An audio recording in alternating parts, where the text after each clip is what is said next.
Are you a high-performing parent, entrepreneur, or high achiever in pursuit of excellence? Welcome to The Nexus Podcast, a podcast custom tailored for families like ours, driven, affluent, and eager to lead extraordinary lives. From rockstar stay-at-home moms to high-producing CEOs, we choose to model success for everyone we are surrounded by. We prioritize health over sickness, embrace a vitalistic lifestyle, and seek to tap into the limitless potential that God has bestowed upon us. I'm Dr. Daniel Kimbley, your host, and on this podcast, we'll uncover the secrets to living a fulfilling and abundant life, where you and your loved ones can thrive physically, mentally, and spiritually. Together, we'll forge a path to greatness and unleash your God-given capabilities. Get ready to say yes to a life of true prosperity and well-being.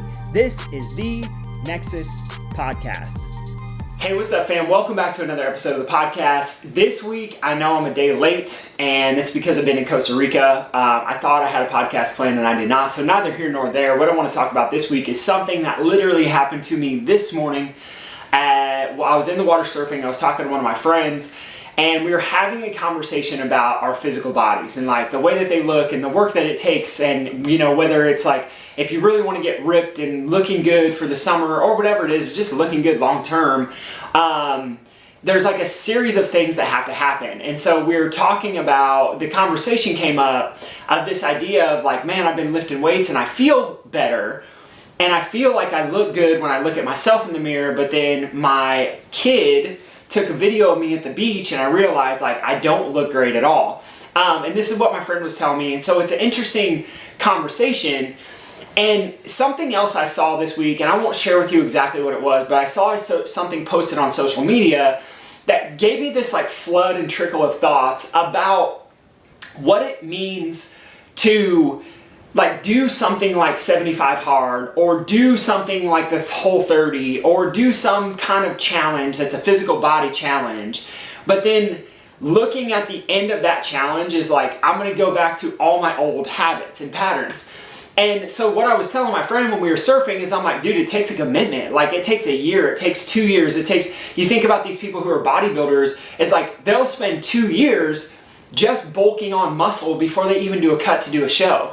And so like and this is the case with anything. So I'm talking about our physical bodies and the way that our bodies look, but I think you could apply it to your spirituality, right? Like your relationship with God. And how much, like so many people just go to church on Sundays, and I'm not saying this is bad, right, or wrong, it's no judgment. I was there, I've just learned some more in my walk along the way. It's like going to church on Sunday is great, but if you act a certain way on Sunday and then you act a completely different way the other 6 days of the week, like it doesn't make, like you're not changing anything. Like you're just doing something on Sunday. And it's the same what I see with a lot of people is when they do 75 hard, they do 75 hard and then they're like, oh my gosh, I can't wait until day 76 so I can eat pizza again. I can't wait until day 76 so I can go back to eating ice cream again. And the whole point of 75 hard in the first place is not just to do 75 days worth of something, but to make a change within yourself so that it lasts. And like, it frustrates me, it breaks my heart. And again, this isn't judgment. I know it sounds like I'm being judgmental. I'm just speaking some facts because what I want to do is I want to share with you a very specific set of strategies. It's called 4 V's that I learned from one of my friends, Cole David Taylor. And this idea of the 4 V's and how they can like radically transform your life so that you don't do something that is short-lived, so that you start to do something, you know, one day of Bible study for me wasn't enough. So I've done hundreds of days, hundreds and hundreds, a year plus of days in a row of Bible study every single day, and it's become a part of me. And what's crazy is as a result of that, like my identity has changed. Who I am as a person has completely changed. The way that I look in the mirror because of the commitment that I made to working out and eating clean a certain way and weighing all my food has changed. Like there's all these things in my life that have changed. So I share this with you. This is not about me. This is about you. But what I want to bring to you is this idea of doing something for 30 days or doing something for 60 days or doing something even for 90 days isn't necessarily going to change your life if you don't change on the inside as a person. And sure, you might look better in the mirror temporarily, but the mindset that goes with whatever you're trying to do, whatever you're trying to accomplish, whether it's a Bible study, whether it's a 75 hard kind of thing, whether it's something with your marriage, you know, doing like some kind of like marriage devotional every day or whatever it is, or something inside of your business, like the 30-day funnel hacking challenge. It's like, it's going to take more in any area of your life. It's going to take more than just a 30-day challenge for you to change as a person and change the fiber of your being. And in my opinion, and what I've learned from my friend Cole, who I want to share with you his exact framework, at his permission to do so, which is why I'm sharing with you that this is not my initial original thought process, but I think it's so powerful and it speaks so much volumes to this idea of like, I'm going to do 75 hard, and then on day 76, I'm going to eat pizza again. Or like my friend and I were talking about, it's like, dude, you can't just live for 30 days and feel like you're going to look amazing. Like, you got to become way more committed to that. You're going to have to be way more committed to your nutrition. And the hard part of it is, like for him, when we were having a conversation, it's like, not only do you have to be committed to it, but you have to say, I don't care what anybody else around me thinks, because everybody else is going to try to pull you down. Sometimes it's going to be a spouse. Sometimes it's going to be friend groups. Sometimes it's going to be, oh, like that's so ridiculous. But how committed are you? So here's the framework that comes to create this level of commitment that will radically transform your life. And when I heard it, I'm like, Cole, dude, you are so smart. He's such a smart guy. He's so young. And he came up with this framework. So here's the framework. It's 4 V's. So the first thing, the very first V that you have to do is you have to visualize. And so when we talk about visualize, you have to see yourself as a different person. If you want actual change, like starting 75 hard, doing 75 hard, your physical body's going to look good. You're going to do 2 workouts a day. You're going to eat clean, whatever it is. You're going to look great. But on day 76, if you have not visualized along the way, you will go back to the exact same person that you were on day 1 of 75 hard as that you were on day 75 of 75 hard. And so the first V is visualize. And the most important thing I could say about visualize is what you see in your head. Your brain does not know the difference between reality and what you see in your head. And they've done all these studies to prove this. So one of the examples that I give you of this is that they took basketball players and they had them shoot free throws. And what they did with these guys who shot free throws is they took them on day 1 and they took them on day 30, I think it was. And so they had 3 groups of people. They had one group of people who on day 1 they shot free throws, and then on day 30 they shot their free throws again. They looked at their percentage. And they didn't do anything in between. They didn't practice, they didn't visualize, they didn't do anything. They just did day 1 measure, day 30 measure. Their free throw average was about the same. It wasn't very good. They had 2 other groups of people. So the first group of people, they took them and they had them shoot free throws every day for 30 days, and they measured their percentage at the beginning and their percentage at the end. What happened with that group of people is their percentage was up to like 50%. So it went up. They had another group of people, they shot free throws on day 1, they shot free throws on day 30, and all the days in between they didn't shoot free throws, but what they did is they visualized. They saw themselves step up to the line, dribble the ball, put their toes on the line, get set, follow through, see the ball go in the hoop, etc. And that same group of people had the almost exact same increase of free throw shooting percentage that they did as the people who were shooting every single day, practicing every single day. So this is the case for visualization. What you see in your brain can actually manifest itself in your real life. There's a book called The Talent Code by Daniel Coyle, and he talks about this. There's a study where they had these guys lift, like they had guys do bicep curls. They had another group of guys who just visualized doing bicep curls. They had almost the exact same increase in muscle mass by visualizing versus actually doing. So this is a trick, this is a key. This is why all Olympic level athletes, this is why all high level fighters, this is why all high level professional athletes in general, they'll tell you, I've seen it play out 50 times in my head or 100 times in my head before I actually stepped in on game day. And the reason is because visualization actually primes and wires your brain the exact same way it would if you were actually doing something physically. And so visualizing, seeing yourself in a certain way is going to start to help and change and unlock your identity. But if your identity doesn't change, if you just see yourself on day 1, and then on day 76 you see yourself as that exact same person, you're gonna slide back. And you're going to lose all your progress and all your results. And that shouldn't be the point. The point is for you to actually make a change that sticks with you long term. Something that you're happy with, so you're not continually chasing the carrot. So number 1 is visualize. Number 2 is vocalize. Being able to speak out into existence. Just like in the Bible. God said the words, let there be light. And then there was light. There are so many places in the Bible where it talks about what you vocalize will actually create your reality and create your world. And so vocalizing, it's not enough just to see it in your head, but also to speak it into existence. So for some people, this looks like affirmations. For some people, this looks like having conversations. I know people who are very, very high level who are writing down things about themselves every single day. So first you have to visualize. You have to see yourself as a person who's different than what you wanted to be on day one. Then you have to vocalize it. You actually have to speak it out. And this could be for anything, right? This could be business goals. This could be spiritual goals. This could be marriage goals. This could be relationship with your kids goals. This could be physical body goals. It doesn't matter what the goals are, but it's speaking them out. So one, being able to see it. Two, being able to vocalize it, being able to speak it.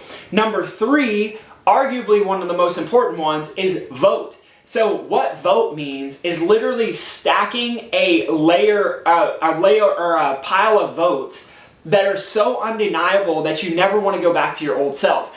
And so what I mean by this is that a lot of times I think what people do is they sabotage themselves because they don't have evidence that they've actually done the good thing that would keep them getting the results that they want in the first place. And so people, when you hear somebody say, oh, that's just how I've always been, or oh, that's just how it always is, or oh, that's just how it is, or it is what it is.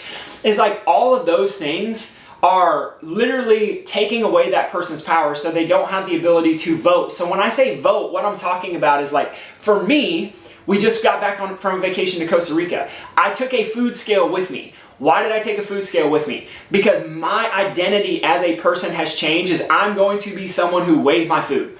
I know that sounds crazy to a lot of people, but the reality is my physical body has never looked better. I've never felt better. My digestion's never been better as a result of doing some of the things that I'm doing right now. And so I've had such a stack of votes. I've literally had 2 years of doing this thing that for me to go, I'm just going to give it up on vacation, it wasn't even an option. I'd had so many votes over here to say that you are no longer that person who is a little bit fluffy and who has weight to lose and who's never had a six-pack in their life and who would be scrawny if they weighed under 200 pounds. I told myself all these lies and all these stories. But as I started to build votes, I realized that my vote every single day to commit to doing this thing with nutrition and the way I'm lifting weights right now is those votes have become undeniable. So now when I look at myself and I make a decision, my decision is from a place of I have all these votes that say I'm this athlete. I have all these votes that say I'm a bodybuilder. I have all these votes that say that I am ripped and I am lean and I can be strong at under 200 pounds and I can look good and I can look better at under 200 pounds because I had all these stories, but these votes have broken all those stories. So now when I make a decision, it's okay, if I'm a bodybuilder, am I going to make the decision? It's going to be I want to eat donuts today. I think donuts are amazing, but I'm going to make the vote that sticks with all these other votes that I've had because I had a ton of evidence to say, here's where I'm actually at now. So the voting is key. So first we visualize, second we vocalize, third we vote. We create votes for ourselves, and as we stack votes, it becomes easier to go, oh, it's not just is what it is, it's not just who I am, but I become a different person and I have all this evidence, I have all these votes to say otherwise. Lastly is vicinity, and this is the one you probably heard the most, but the vicinity is the people that you surround yourself with. So a lot of times, people are going to feel uncomfortable about the results that you get in your life. It doesn't matter if it's business or how you make money. It doesn't matter if it's with your family or your relationships. It doesn't matter if it's with your physical body or your spirituality. I know for me, there are people in my life who think I'm absolutely crazy and absurd because of the journey that I've went on with God and my walk with Jesus and all those things. Guess what? Those people have all exited my life. Why? Because the vicinity and the people I surround myself with are either going to help build me up or they're going to bring me down. And I only want to be around people who build me up. And I know that may sound harsh, but the reality is in my opinion, life is too short to not have everything that I want. And the closer I draw to God, and there's other places too, it's not just a God conversation, but the closer I draw to God, the more I feel empowered in my life. The more I have peace in my life. The more I see changes in my daughter and in my wife and in our marriage and all these places that I could have never imagined. And so for me, I've visualized it, I've vocalized it, I've stacked the votes every single day in, day out, to do these Bible studies and devotionals and show up to church and volunteer and pray and do all these things that I never did before and journal. And guess what? All of those votes have allowed me a different vicinity of people. People have exited my life. People have entered my life. And what it's done is it's allowed me to grow. And so I share the 4 V's with you: visualize, vocalize, vote, and then vicinity. Because what those things do is they allow us to change our identity. And when you change your identity, you no longer go, oh my gosh, I'm on 75 hard right now and I can't wait till I get to drink alcohol at the end of it. Then you go, no. The point is that I do 75 days of this, and as I'm visualizing and seeing myself as someone different, I start to become someone different. And when you become someone different, then you don't slide back to the exact same person you were 75 days later. Because what I've learned is it's a waste of time and it's so much energy. And the time and energy and momentum that you could use to continue to build forward, what if that 75 turned into 365, which turned into 4 years? Like, how is that going to impact your family? How is that going to impact the people that you serve and the people that you're surrounded by on a daily basis? How is that going to impact you and your health and longevity in the long term?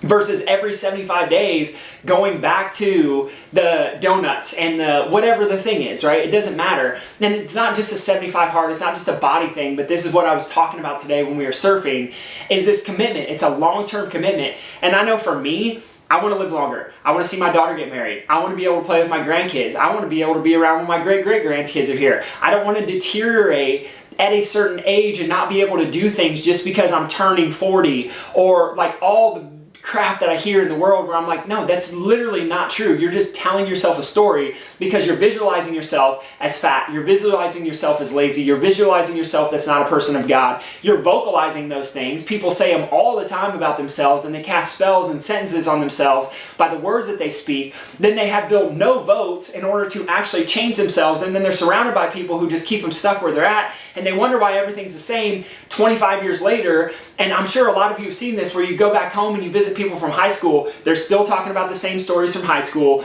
Nothing's changed in their lives. Everything's the exact same. And I'm not saying that's wrong, but for me, I know that there's more. I want more for my family. I want more for every single person that I serve and interact with. And I want to be able to give everybody my best, not give my family my seconds, not give our clients my seconds. And the reality is like, in order to not give people my seconds, I have to continue to grow. I have to continue to visualize myself and change my identity and become into a better version of what God intended us to be. I have to vocalize it and speak those things out. I have to be able to build votes that say, okay, I'm no longer that person, I'm now this person. And then lastly, vicinity is surrounding myself with people who are going to help build me, who are going to help support me, who are not going to try to drag me down.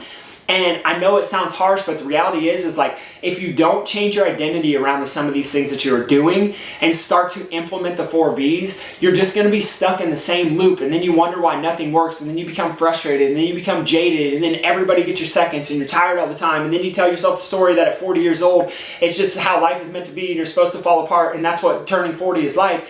When the reality is, it's not true. It's just the decisions that you made. It's the votes that you built for yourself. It's the way that you visualize your life. It's the way that you've talked about and spoken words over your life. And then it's the people that you surround yourself with. So I know this has been a long-winded episode, but my friends, the encouragement is this, is that you can change your identity. It starts with the 4 V's. It starts with seeing yourself differently. It starts with vocalizing and speaking that into existence, speaking it, sharing those visions and ideas of what you want to become with people who are going to support you on the journey, building votes to say that you are now that person and not some other person. And then lastly, surrounding yourself with people who are going to build you up. My friends, I hope you got some value out of this episode. I know I talked about no chiropractic. There's a total brain piece with this as well, but thank you to my friend Cole for sharing this with me and allowing me to share it with you, because like literally this stuff is life-changing. It's been for me, and I know it can be for you too.